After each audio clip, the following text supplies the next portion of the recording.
ہے نا۔ اب اس کے اگلے سال 7 ہجری کے اوائل میں عمرو بن العاص، خالد بن ولید اور عثمان بن طلحہ وہ مسلمان ہو گئے تھے۔ یہ بھی نوٹ کر لیں کہ یہ صلح معاہدہ حدیبیہ کے بعد 7 ہجری کی اوائل ابتدا میں عمرو بن العاص، خالد بن ولید اور عثمان بن طلحہ یہ سارے کے سارے وہ مسلمان وہ ہو گئے تھے، ٹھیک ہے۔ یہ تو ہو گیا یہ والی بات۔ اب آپ آ جائے یہاں پر بادشاہوں اور عمراء کے نام خطوط، تو یہ انتہائی اہم ہے، اس کو آپ نوٹ بھی کر لیں، ٹھیک ہے۔ نجاشی شاہ حبشہ کے پاس وہ خط، اس نجاشی کا نام اسہمہ بن ابجر تھا، اور نبی السلام نے اس کے نام جو خط لکھا اسے عمر بن امیہ الدمری لے کر گئے تھے، تو یہ بھی نوٹ کر لے کہ کون لے کر گیا تھا، عمر بن امیہ الزمری۔ یہ 6 ہجری کی اخیر 7 ہجری کی شروع میں، اس کو عام الخطوط جو ہے نا وہ 7 ہجری ہے، ٹھیک ہے نا۔ یہ خط جو ہے نا وہ بھیجا گیا۔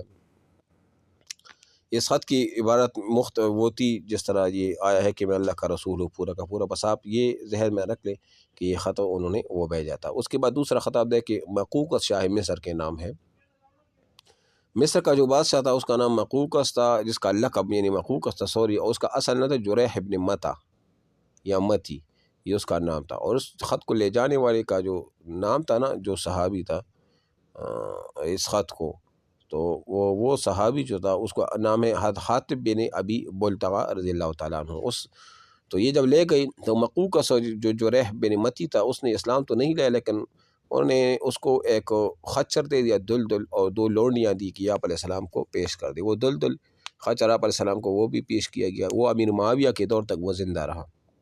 اور یہ اس میں ایک سوری نامی لونڈی تھی، وہ آپ نے حسان ابن ثابت رضی اللہ عنہ کو دی، اور ایک جو ہماری قبطیہ تھی جسے بعد میں آپ نے شادی بھی کیا، اس کو آزاد کیا تھا، اس سے ایک ابراہیم نامی ایک بیٹا بھی پیدا ہوا تھا رضی اللہ تعالیٰ عنہ۔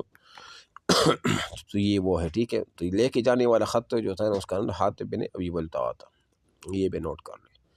تیسرا خط جو تھا نا شاہ فارس خسرو پرویز کے نام ہے، یہ بھی ہمیں یہ ایران فارس کا وہ بادشاہ تھا، بڑا متکبر تھا۔ اس خط کو لے جانے والا جو تھا نا وہ عبداللہ ابن حذافہ تھے، یہ نام نوٹ کر لے کہ اس خط کو لے جانے والے جو صحابی تھا عبداللہ ابن آصر، یہ ٹیسٹ میں بھی آتے ہیں اور انٹرویو میں بھی یہ پوچھا جاتا ہے، لیکن یہ بھی ایمان نہیں لائے تھے، صحیح ہے نا۔ یہ پورا یہ بھی ہو گیا۔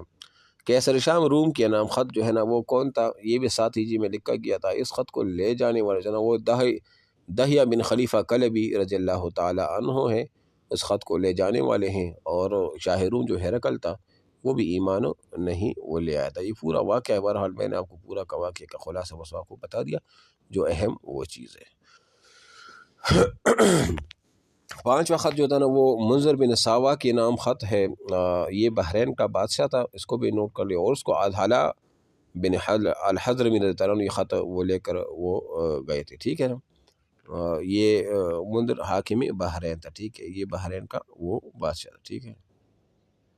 تو یہ بھی ہو گیا۔ 6واں خط حوزہ بن علی صاحب یمامہ کے نام، یمامہ کا بادشاہ تھا حوزہ بن علی، نبی علیہ السلام نے اس کو بھی خط بھیجا، اور اس خط کو پہنچانے والے جو تھے نا وہ صحابی سلیط بن عمر عامری رضی اللہ عنہ کا انتخاب ہوا تھا، ٹھیک ہے، لیکن یہ بھی ایمان جو ہے نا وہ نہیں لائے تھے۔ اس کے بعد 7واں خط جو تھا حارث بن ابی شمر عسانی دمشق کا جو بادشاہ تھا نا حاکم تھا، اس کے نام آپ علیہ السلام نے جو خط لے کر دیا تھا، وہ حضرت صحابی جو تھا وہ شجاع بن وہب رضی اللہ عنہ کے نام یہ خط وہ جو ہے نا وہ دیا گیا تھا، ٹھیک ہے نا، یہ بھی اسلام نہیں لایا تھا۔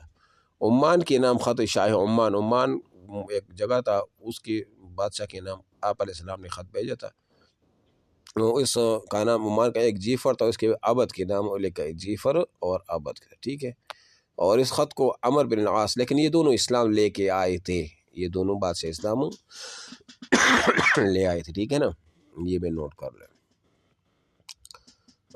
بہرحال اس کا پورا مکالمہ ہے، لیکن لے کے جانے والے وہ یہی تھے۔ بس یہ ذہن میں رکھ لیں کہ یہ جو کون کون سے بادشاہ تھے، کون کون سے ملک تھے، اور کون اس کو خط لے کر گئے تھے، یہ نام جو میں نے یہ نوٹ کر لیا۔ 4 بادشاہوں نے جو اسلام قبول کیا تھا، باقی نے کسی نے قبول وہ نہیں کیا تھا، ٹھیک ہے نا، یہ ہے۔ انشاءاللہ صلح حدیبیہ کے بعد غزوہ غابہ یا غزوہ ذی قرو ہے، یہ انشاءاللہ پھر جو ہے نا وہ غزوہ وہ وادی القریٰ جو ہے نا یہ انشاءاللہ پھر کل وہ پڑھیں گے، صحیح ہے۔